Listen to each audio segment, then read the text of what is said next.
खत्म हुए अभी टाइम ही कितना हुआ था। इंडिया हो या फिर चाइना, हर जगह पर धीरे धीरे कर सारी चीजें ठीक हो रही थी, ट्रैक पर चल रही थी। लेकिन अब इस टाइम पर चाइना में एक और वायरस ने एंट्री मार ली है। अब इस वायरस का नाम क्या है वो तो कुछ भी नहीं पता चला, लेकिन हाँ, इसे मिस्टीरियस वायरस भी कहा जा रहा है। आगे बढ़ने से पहले आप इन वीडियोस को देखो। A mysterious infection is spreading in China. Children in some other countries have started falling sick, and India. So, what really is happening in China? Children are falling sick. In some cases, classes have been called off. Hospitals are overwhelmed. Some of them, in fact, have set up so-called.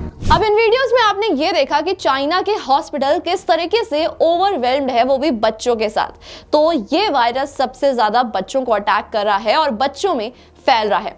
अब इस virus को लेकर आपके अंदर बहुत सारे questions होंगे कि आखिरकार क्या ये कोविड का वेरिएंट है, किस तरीके से ये फैल रहा है चाइना में, क्या इंडिया में भी ये आ सकता है, और साथ में इसमें WHO का क्या कहना है। तो आज इस वीडियो में मैं आपके सारे क्वेश्चंस का आंसर करूंगी, लेकिन आगे बढ़ने से पहले अगर आप हमारे चैनल पर न्यू हो तो चैनल को सब्सक्राइब कर लीजिए, बेल आइकन को प्रेस कर दीजिए, इस वीडियो को सभी के साथ शेयर कर दीजिएगा। अब सबसे पहले तो यही समझ लेते हैं कि आखिरकार ये वायरस है क्या और कैसे बच्चों को अटैक कर रहा है। ये वायरस सबसे पहले देखा गया चाइना के नदर्न पार्ट में, जहां पर बीजिंग आता है। बीजिंग में इसमें एक केस के साथ काफी सारे केसेस भी देखे, जिसमें क्लास में एक बच्चा पॉजिटिव था। उस पॉजिटिव बच्चे के साथ उनके टीचर्स भी इल पाए गए, तो वहां से बहुत सारे केसेस मिले, जिसके बाद ये धीरे धीरे करके चीजें फैलना शुरू हो गई। अब इस वायरस में सबसे ज्यादा जो 3 सिम्टम्स देखे जा रहे हैं वो ये हैं कि कोल्ड कफ हो रहा है बच्चों को, साथ में फीवर भी हो रहा है और सांस लेने में भी ज्यादा दिक्कत हो रही है। अब इसको निमोनिया भी बोला जा रहा है, एक मिस्टीरियस निमोनिया भी बोला जा रहा है। निमोनिया जो होता है ना, वो हमारे लंग्स पे अटैक करता है, चाहे वो एक लंग पे भी अटैक कर सकता है या फिर 2 लंग पर भी अटैक कर सकता है। अब निमोनिया में आखिर होता क्या है? जब भी आपके लंग में कोई फ्लूइड भर जाता है, उसकी वजह से आपको सांस लेने में दिक्कत होती है, इस तरीके से निमोनिया होता है। और बेसिकली ये फैलता कैसे है? ये फैलता है एयर के थ्रू। जब भी आप सांस लेते हो तो सांस के थ्रू ही, यानी कि आपके थ्रोट और विंड पाइप के थ्रू ही वो इन्फेक्शन अंदर जाता है। तो इसमें कुछ भी टचेबल या फिर ऐसा कुछ नहीं होता। अगर एयर में वो वायरस फैला हुआ है तो वो ऑटोमेटिकली आपकी बॉडी में चला जाता है। अगर बात की जाए चाइना की, तो चाइना में ना ये वायरस बहुत तेजी से फैल रहा है और वहां के सारे पेरेंट्स बहुत ज्यादा टेंशन में भी हैं। स्कूल्स को बंद कर दिया गया है। अब अथॉरिटीज का मानना भी यही है कि स्कूल से और क्लासेस से ये वायरस सबसे ज्यादा फैल रहा है बच्चों में, और ये वायरस अभी से नहीं, मिड अक्टूबर से फैलता आ रहा है। जब ये केसेस बहुत ज्यादा एक्सट्रीम होने लगे तो 13 नवंबर को चाइना के अथॉरिटीज ने एक प्रेस कॉन्फ्रेंस भी की थी। उन्होंने ये बताया था कि किस तरीके से चाइना में ये वायरस फैल रहा है, इसकी क्या सिम्टम्स हैं और क्या क्या उनको सारी चीजें फॉलो करनी पड़ेंगी। ये सारी चीजें उन्होंने कॉन्फ्रेंस में भी बताई थी। अब अगर मैं इसको कोविड-19 से कंपेयर करूं तो सिम्टम्स सारे सेम हैं, जैसे कि कोविड-19 में हुआ था, फीवर होता था, थ्रोट में पेन होता था, साथ में सांस लेने में भी दिक्कत आई थी। जब कोविड का 3rd वेरिएंट आया था तब उस टाइम पर लोगों को ऑक्सीजन ड्रॉप होने की प्रॉब्लम सबसे ज्यादा हो रही थी। तो इस तरीके से यहाँ पर प्रॉब्लम्स तो सेम है, सिम्टम्स तो सेम है, फैल भी उसी की तरह रहा है। अगर कोविड-19 की बात की जाए तो कुछ ही टाइम में ये बीमारी इतनी ज्यादा फैल गई थी कि हर कंट्री तक पहुंच गई थी। तो अब निमोनिया भी इसी तरीके से फैल रहा है।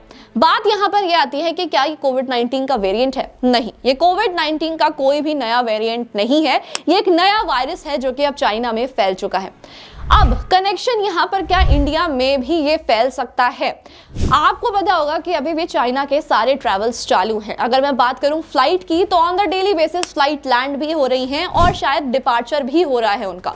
तो अगर इस तरीके से वहां पर ट्रैवल चलता रहेगा, लोग आते जाते रहेंगे, तो हो सकता है कि ये बीमारी तेजी से फैलना शुरू कर दे। और इंडिया की अगर मैं बात कर रही हूँ तो इंडिया में भी बहुत सारी जगहें ऐसी हैं जहां पर चाइना का बॉर्डर लगता है। आपको पता होगा उत्तराखंड में 3 प्लेसेस ऐसी हैं जिससे चाइना का बॉर्डर कनेक्ट होता है। उत्तराखंड की वो 3 जगहें हैं, उत्तरकाशी, पित्तौरगढ़ और कमौली। इन तीनों जगहों से चाइना का बॉर्डर कनेक्ट होता है।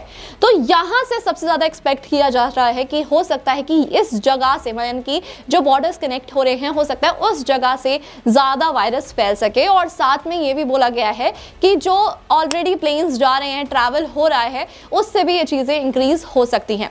लेकिन अगर मैं बात करूं इंडिया, तो इंडिया अभी बिल्कुल सेफ है। इंडिया में ऐसी कोई भी चीज नहीं आई है। चाइना में ना हाल ही में उन्होंने कोविड-19 रिस्ट्रिक्शंस हटा दिए थे, यानी कि लोगों ने मास्क पहन के घूमना या फिर जितने भी रिस्ट्रिक्शंस थे उनको फॉलो करना बंद कर दिया था। उसके बाद से ही देखा जा रहा है कि 1 महीने के बाद से ही ये सारी चीजें फैलना शुरू हो गई। WHO ने लोगों के लिए एडवाइजरी भी जारी की है जो कि चाइना के लोगों के लिए है, और स्पेशली जो नॉर्दर्न साइड पर है जैसे कि बीजिंग में, वहां के लोगों को ज्यादा ये चीज की प्रॉब्लम हो रही है, तो उनके लिए काफी सारे एडवाइजरी जारी किए गए हैं। अब WHO चाइना से इसलिए इंफॉर्मेशन ले रहा है ताकि वो सारी चीजें सिर्फ चाइना तक ही ना रहें, आगे भी बढ़ाई जाए और सारी कंट्रीज में अलर्ट जारी किया जाए। अभी सारी इन्वेस्टिगेशन एंड रिसर्च होना बाकी है कि क्या सच में ये कोई वायरस है या फिर सिर्फ हवा में ही कुछ ऐसी चीज है जो लोगों के लिए इंपैक्ट क्रिएट कर रही है। कभी कभी क्या होता है ना, वेदर की वजह से भी चीजें इंपैक्ट क्रिएट करना स्टार्ट कर देती हैं। अगर मैं WHO के स्टेटमेंट की बात करूं तो उन्होंने हाल ही में 23 नवंबर को एक स्टेटमेंट निकाला था कि चाइना की जो हेल्थ अथॉरिटीज है उन्होंने ये बताया था कि अक्टूबर में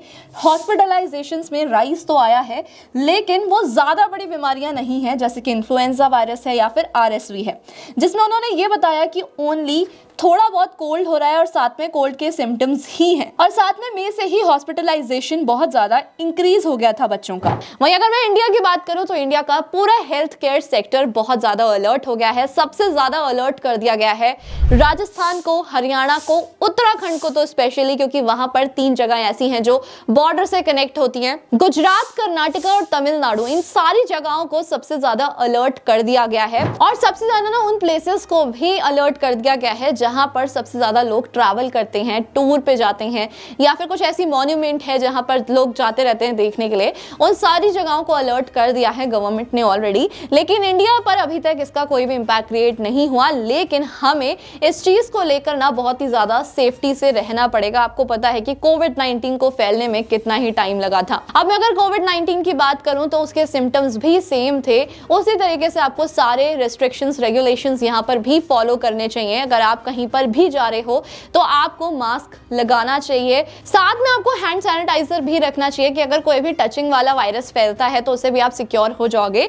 अभी तक WHO का यही कहना है, जो भी उन्होंने एडवाइजरी जारी की है उन्होंने सभी लोगों को यही बोला है कि इस वायरस के बारे में सबसे पहले तो आपको इन्फॉर्म्ड रहना है कि कौन कौन से सिम्टम्स इसमें हो रहे हैं। अगर आपके बच्चे हैं तो आपको ये भी पता होना चाहिए कि उसमें क्या क्या चीजें आ रही हैं, प्रॉब्लम फेस कर रहा है बच्चा, जिससे कि अगर आपको कोई भी ऐसे सिम्टम दिखते हैं अपने बच्चों में तो आप फटाफट डॉक्टर से कंफर्म कर सकते हैं या फिर अपने नियरेस्ट क्लिनिक पर दिखा सकते हो। साथ में आपको हाइजीन का तो ध्यान रखना ही है। अगर आप कहीं भी बाहर जा रहे हो तो मास्क लगाकर जरूर जाइए, क्योंकि अपनी सेफ्टी अपने हाथ में होती है। इस वीडियो को सभी के साथ शेयर कर देना एक अवेयरनेस फैलाने के लिए। मुझे कमेंट करके जरूर बता देना कि आप इसके बारे में क्या सोचते हो, और ऐसे इंफॉर्मेटिव वीडियोस के लिए हमारे चैनल को सब्सक्राइब करना, बेल आइकन को प्रेस करना बिल्कुल मत भूलना। Thank you so much.